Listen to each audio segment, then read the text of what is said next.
some Sean Kevin Campbell burrs, trying to make it like Belieber. It's not working. Campbell burr.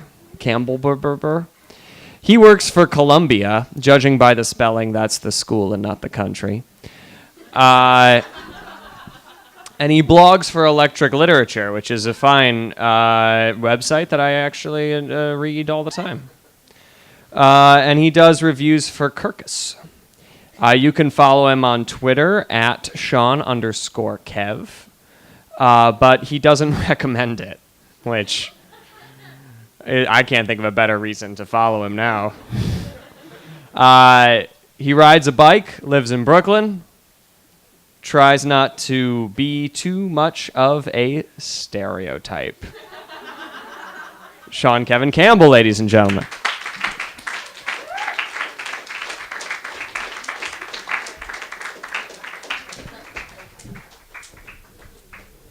I guess it'll work. Okay.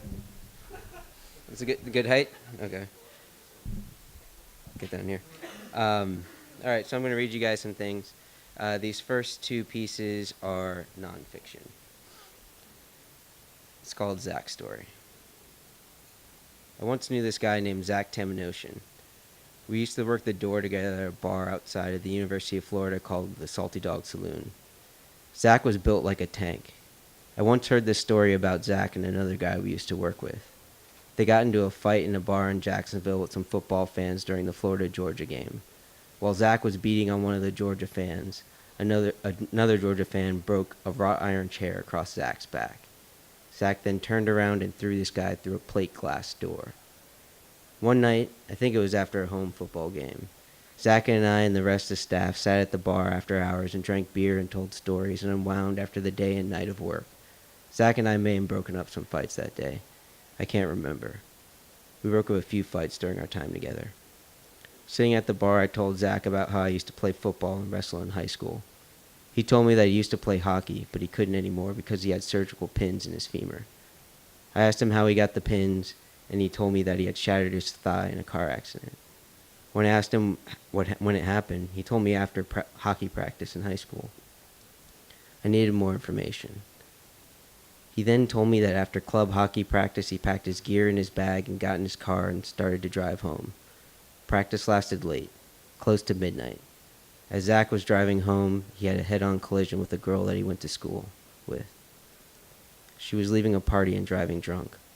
She drifted into Zach's lane. Zach broke his femur. The girl died. Zach would never play hockey again. After he told me the story, he turned back to the bar and had a drink of beer. But before he put the glass to the mouth, there was a pause and a silence. And there was this look that Zach had. Some other night I mentioned to mutual friends at a party that I worked with Zach. I told him about the story that Zach had told me and the girl that got killed. He told her it's not his fault, right? They asked. I told him that he did. It's just fucked up what happened, they said. I recently wrote a story about a boy and a girl in football and wrestling in a car crash. I don't know much about car crashes, but I do know about wrestling and football and girls and boys. It's not Zach's story, but it's the best way I know how to describe what I saw when he turned back to the bar and hesitated before he put the glass to his mouth. This one's called Sacrifice. My grandfather's brother told me a story once. It was about his time as a soldier in World War II. He was a veteran of the war with no visible wounds. We were sitting on his sun porch during a bright mid-afternoon when he told me the story. I was maybe about 13 at the time. My grandfather's brother told me that he was in the infantry back then. He was in a squad that was a part of the U.S. attack on Japan. The exact details of when and where have been blurred in my memory, but what I do remember of the story is my grandfather's brother made camp with the rest of his squad in an abandoned building. They were on one of the top floors for protection. The interior was burned from firebombing and the windows were blown out. For chow, they heated cans of beans and other army rations over a small fire in one of the middle of the larger rooms after morning detail, afternoon patrol, and night recon. When they finished eating, they stored the loose ammunition in the emptied cans. One night, as they were talking around the fire, one of the men grabbed a can of ammunition thinking it was a can of beans. Not realizing what he held in his hand, he put it in the center of the fire. A moment passed, and the men fell silent with awareness. Too incoherent with fear of the bullets exploding in front of them, they didn't think to run for the stairs and instead scattered across the room. But one of the men stopped mid-run and turned around. He ran back to the fire, grabbed the can of live ammunition, and threw it out of one of the blown-out windows. My grandfather's brother could not understand this. My grandfather's brother and the rest of the men had been so afraid. But this one man turned back. He didn't run for cover. Instead, he grabbed the can of hot ammunition and threw it out of the window, tearing the flesh from his palms along with it. At any moment, the bullets in the can could have ripped into him. Such intense pain and self-sacrifice for a group of men that he just met. It was like a man jumping on a grenade. My grandfather's brother, a married man in his 70s with children and grandchildren and great-grandchildren, less than a decade away from his eventual death. He still could not understand this.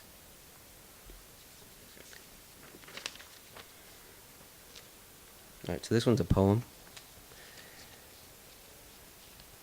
The Forgotten Dream. We went to the wilderness to find ourselves, live off the earth, pull bracken from trees and eat moss. At the water we pulled sharks from the crests of crashing waves, cracking their bodies against the rocks. We lost arms. We covered ourselves in shark skin and teeth. Existing in the gap between 0 and 1, we saw ourselves changed. The sky broke and bled. The mountains sang their frozen mist. Marching on worn feet, we lost ourselves in the solution.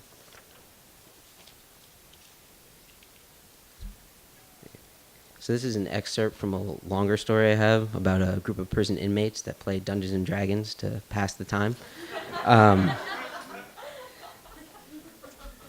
As with the theme of this reading right now, there's no Dungeons and Dragons in this story, but we just want to throw that out there. Something I guess you should know, the guy's wife is named Sheena, and they have a child named Destiny.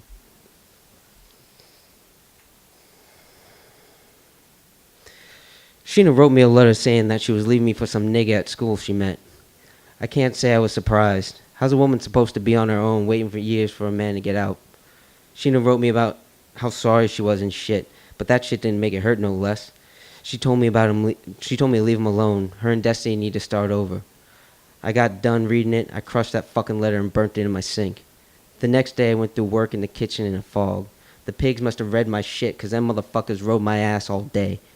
After we swept the floors, they made me sweep them again. After chow, they knocked over trays and made me clean that shit up too. By the time I got out in the yard, I didn't even know where I was. Walking from one fence to the other. I was walking across the grass when this white fish wasn't watching where he was going and stepped on my shoe. I fucking went off on his ass. I grabbed the collar of his shirt with his jumpsuit with my left and beat his face with my right. When he started to go limp, I grabbed his face with my hand and slammed it into the ground and just kept pushing and pushing till the screws pulled me off. I got thrown in the hole after that. Solitary was their way of keeping us in line. As long as you didn't fuck with the pigs, there were no courts or paperwork. No added time, just punishment. They took my ass to a building away from Gen Pop, stripped me down, checked me out, made me bend over and cough, then threw me in a cement box. All I had was a bunk and a toilet. Only way I knew day from night was a bullshit slit they called a window. 3 times a day, they gave me chow through another slit in my door. If the screws wanted to fuck with me, they'd give the tray another push as they slid it through, make me eat that shit off the floor. Then I had to slide my tray back all calm and shit. They give it any excuse to give a nigga extra time. I couldn't tell you when, but every day, I put my hands through that slot and got cuffed and taken for an hour workout in another fucking box with no windows or people. At first I did push-ups and crunches to keep my head straight and pass the time. But no matter what I did, it was always there, stretched out in front of me like a blank nothing. Your thoughts attack you when you're in the hole. You start walking back and forth from your bunk to the door. Shit from your past, like your moms and your dads slapping the shit out of each other when you're just a kid trying to eat your cereal. Or when we kicked open the doors on the bank job and Sharif busted the guard in the face with a sawed-off, sending blood and teeth across the tile. Screams. Or like how when Shaw told them niggas around the way about the job and got pinched. How that motherfucker squealed like a turned-out chomo. Or how you could have had a reduced sentence if you just told them what you knew about Quentin and DeAndre. Where they hiding at. Or how that fish from the UR was probably getting turned out for being too soft. Or a baby girl That's going to grow up into a woman without your ass just because you did the job, because you knew that working in Burger King wasn't going to give her any kind of life. Or maybe your girl and the nigga she with. How he got his hands all over while you walking the same 10 feet back and forth. Then what'll really get your ass to look down to where the floor is worn, because some nigga was where you is, doing the same shit, walking in place. Alright, so this is my last one. It's called The Craft of Drowning.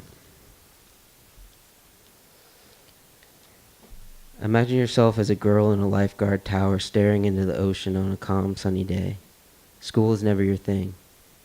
You tried a year of CC after graduation, but it never took. You were always a strong swimmer. You were even on the varsity swim team. Your senior year, you made it all the way to the state finals. Imagine yourself as a young girl staring out into the ocean sometime after your first year of work when someone comes up to your tower and points out a snorkeler floating in the water, his body drifting lazily within current. His arms and legs are not moving. You grab your orange foam buoy, jump from the tower, and run in, kicking up a spray of water as you dive under. The top of his snorkel is just beneath the surface. His arms and legs hang straight down from the center of his chest. You wrap your buoy under his armpits and raise his head above the water. His mask is filled with blood. Later you will learn the man likely had a stroke or brain aneurysm while he was swimming. He had been dead long before you saw him, but you do not know this yet. All you know is that you must pull him in. It is required of your position as protector of the beach. His skin is cool to the touch. Someone has already retrieved the first responder kit. He removes the mouth guard from its section compartment. The man's hairy chest and stomach rise into the air, a pale mound of human flesh. Crimson pours from the sides when you lift the mask. His cold blue eyes stare into yours. You are not an emergency medical technician. You are not qualified to pronounce someone is dead. It does not matter if his eyes are bulging and fish-eyed. It does not matter if the rim of his mouth is bluer than any blue found in life. It does not matter if his body has not made the slightest twitch since you pulled him ashore. You are not an EMT. You are not qualified. You place the mouth guard over his blue lips and begin the resuscitation procedure. 10 minutes later, the ambulance arrives. The men jog onto the beach, one carrying a first aid kit and the other carrying a thumper and its tubing. Pushing through the crowd, they kneel next to the man and lay the thumper in the sand. One slides the tracheal tube down the man's throat while the other straps the thumper to the man's chest. The machine makes an electrical hum as it warms up, then starts the mechanical compressions of the man's chest, forcing air into his dead lungs. It does not matter if they know it is too late. The EMTs are required to attempt resuscitation. You may have done something wrong. It is their job to make sure that anything that can be done will be done. Once the machine is started, it cannot be stopped until it is finished. It does not take long before blood begins to spray from his nose and mouth. This is a good job. There are mandatory pay increases every quarter. Beach lieutenants can buy houses with their paychecks. Insurance and dental are covered by the county. Most of the time you just sit in the sun and stare into the waves. You were never that good at school. You cannot do much else.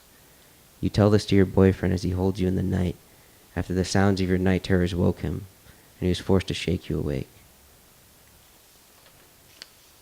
You are given 2 weeks of paid leave. You pass your psych screening.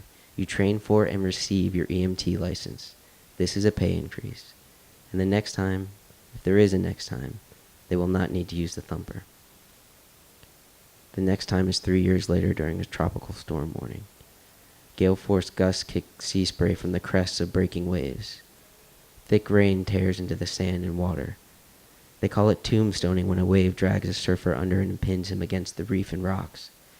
In the confusion, the surfer forgets which way is up. His leash hooks against a sharp edge. The white oblong nose of his board rises straight up out of the water. You jump down, grab the rescue board, and use the rip current to help you paddle out.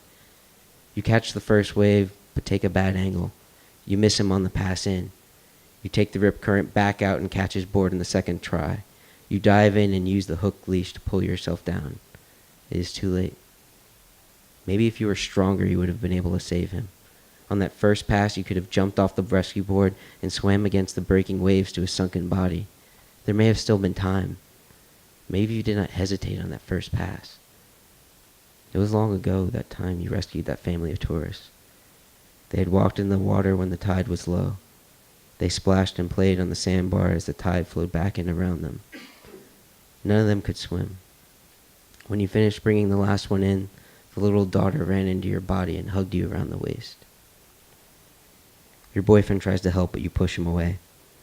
You tell him he will never understand. A drowned body is heavier. It takes more to pull it in, and you must always attempt resuscitation. You can never know for sure. Sometimes there's no time for a mouth guard.